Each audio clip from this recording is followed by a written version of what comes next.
ज्योतिबा फूले। तो लड़कियों को पढ़ा के तुम क्रांति लाओगे? अरे क्रांति लाने का इतना ही शौक है तो देश के स्वतंत्रता संग्राम में जुड़ो।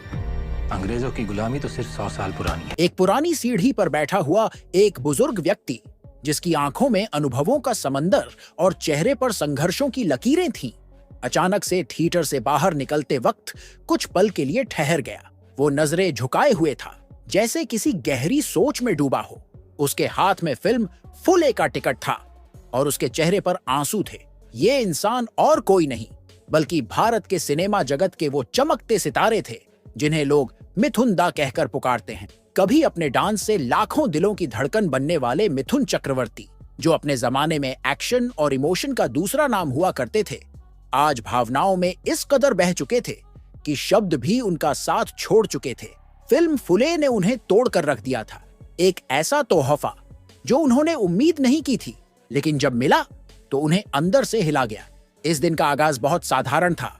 शायद किसी ने भी नहीं सोचा था कि आज थिएटर में बैठा हर इंसान अपने दिल में एक बवंडर लेकर निकलेगा। प्रतीक गांधी और पत्रालेखा द्वारा अभिनीत फिल्म फुले, जो भारत के पहले समाज सुधारक दंपति महात्मा ज्योतिराव फुले और सावित्रीबाई फुले की कहानी को जीवंत करती है, वो सिर्फ एक बायोपिक नहीं थी। वो इतिहास के पन्नों से निकली एक ऐसी चीख थी जो सदियों से अनसुनी रह गई थी। जब मिथुन दा थिएटर में पहुंचे तो भीड़ उन्हें देखकर चौंक उठी, लेकिन उन्होंने किसी तरह की तामझाम या शो ऑफ नहीं किया।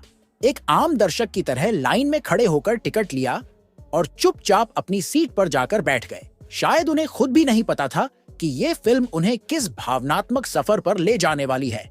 फिल्म शुरू हुई। पर्दे पर सावित्रीबाई की पहली झलक आते ही मिथुन दा की आंखें चमक उठीं। उन्हें अपनी मां की याद आ गई, जिन्होंने एक गांव की मिट्टी में हजारों रुकावटों के बावजूद अपने बच्चों को पढ़ाने के लिए हर जुल्म सहा था।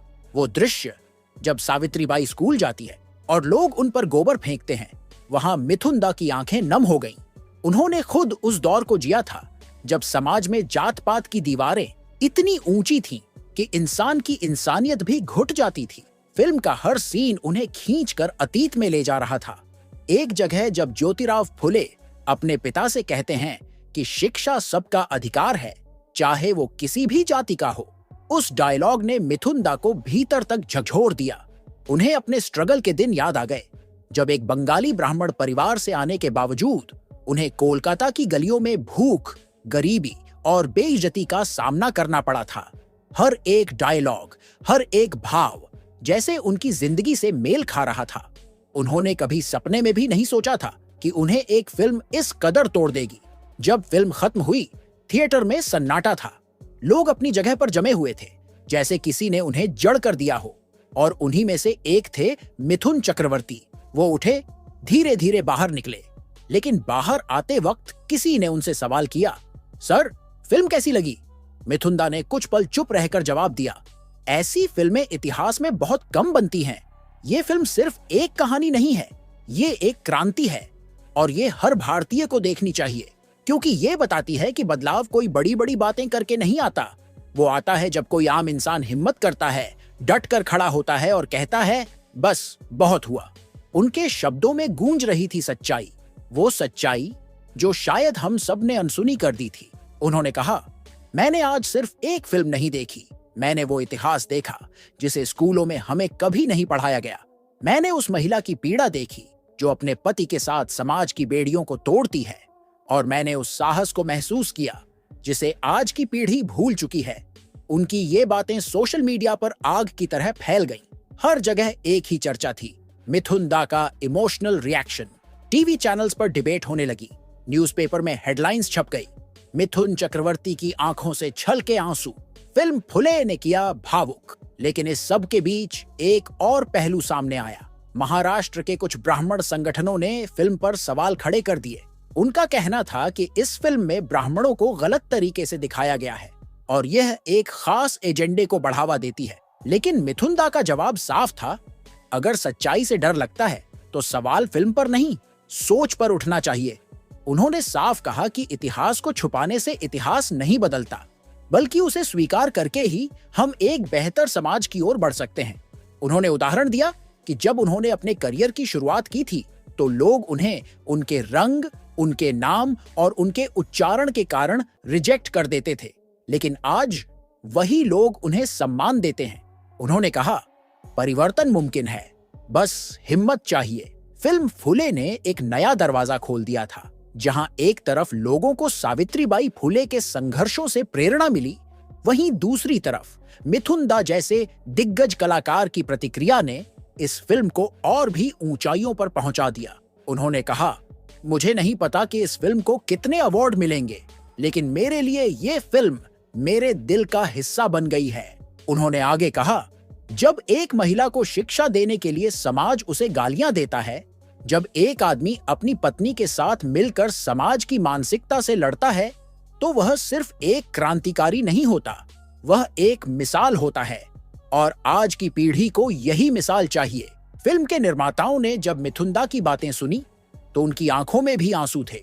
उन्होंने कहा, हमने ये फिल्म इतिहास को सम्मान देने के लिए बनाई थी, लेकिन जब मिथुन सर जैसे कलाकार उसकी सराहना करते हैं तो लगता है कि हमारी मेहनत रंग लाई है।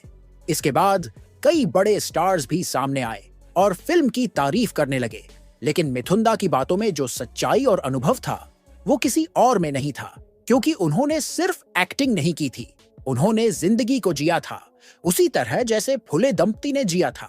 जब लोग थिएटर से निकलते तो उनके चेहरे पर एक गहराई होती, जैसे किसी ने उन्हें आईना दिखा दिया हो, और इसी आईने में हर किसी को अपना असली चेहरा दिखने लगा था। जो लोग कल तक जाति पाति के नाम पर बहस करते थे, आज उनके सवाल बदल गए थे। जो लोग महिलाओं को शिक्षा देने के खिलाफ तर्क देते थे, आज उनकी जुबान बंद हो गई थी।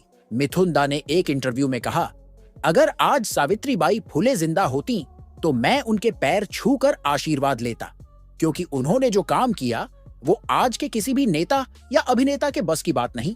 ये फिल्म नहीं, एक आंदोलन था, एक चिंगारी थी जो अब शोला बन चुकी थी, और उस शोले में अपनी संवेदनाओं को जलाकर खड़े थे मिथुन चक्रवर्ती, एक कलाकार, एक बेटा, एक पिता और एक सच्चा भारतीय।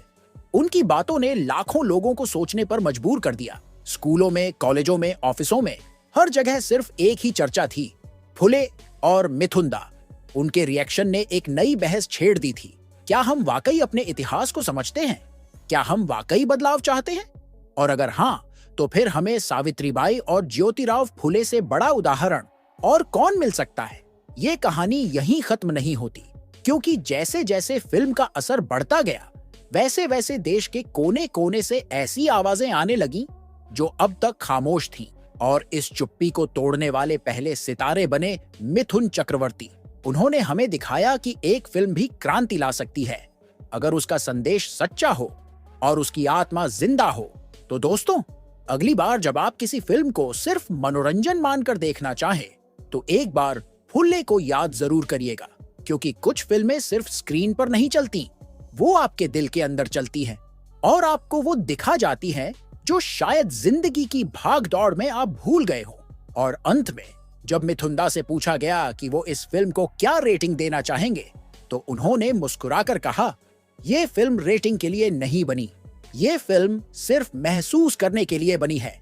बाकी दोस्तों, आपकी इस पर क्या राय है? आप हमें कमेंट में जरूर बताएं, और वीडियो को लाइक करके अपने दोस्तों के साथ शेयर जरूर करें। और अगर आप चैनल पर नए हो तो चैनल को सब्सक्राइब जरूर करें, ताकि आपको सारी अपडेट मिले सबसे पहले। धन्यवाद।